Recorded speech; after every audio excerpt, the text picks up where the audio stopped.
आवासीय विद्या निकेतन स्कूल प्रशांत नगर बलिया बेगूसराय। शादी विवाह हेतु स्पेशल फैंसी कपड़ों का दुकान न्यू बीमल फैशन, पटेल चौक, बलिया बाजार, बेगूसराय, बिहार। ये निराश्रित गोवंश समाजवादी पार्टी ने दिए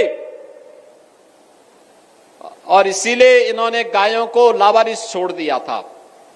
देखा ना, समाजवादी पार्टी के मुखिया क्या कहते हैं? कहते हैं गोबर से मुझे दुर्गंध आती है। ये है इनकी असलियत, यही है। क्योंकि गौ माता को कसाईयों के हवाले करते थे। हमने कसाईयों को जब भेजा जहन्नुम की यात्रा में तो इनको परेशानी हुई। इनकी परेशानी तो वह है कि इनके मित्र कसाई सब चले गए जहन्नुम में।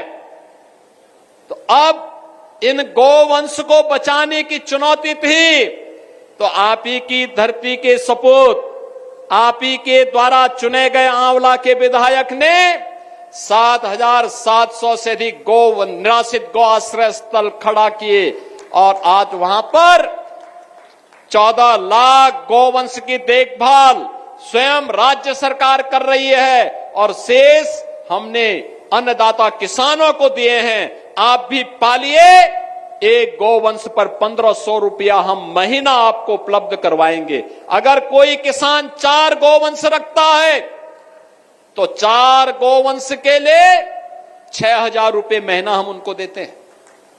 आप याद करिए, आम के आम और गुठली के भी दाम, इसी को कहते हैं। यानी गौ माता की सेवा का पुण्य भी पाओ और सरकार का अनुदान भी पाओ।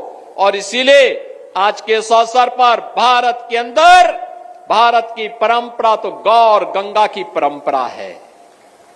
हमने अगर गंगा माता की पूजा की है तो गंगा माता ने हमें एक नई पहचान दी है। नमामि गंगे परियोजना के कारण आज प्रयागराज महाकुंभ ने उत्तर प्रदेश को एक नई पहचान दी है। 66 करोड़ श्रद्धालु प्रयागराज में आया, भव्य और दिव्य कुंभ का दर्शन किया।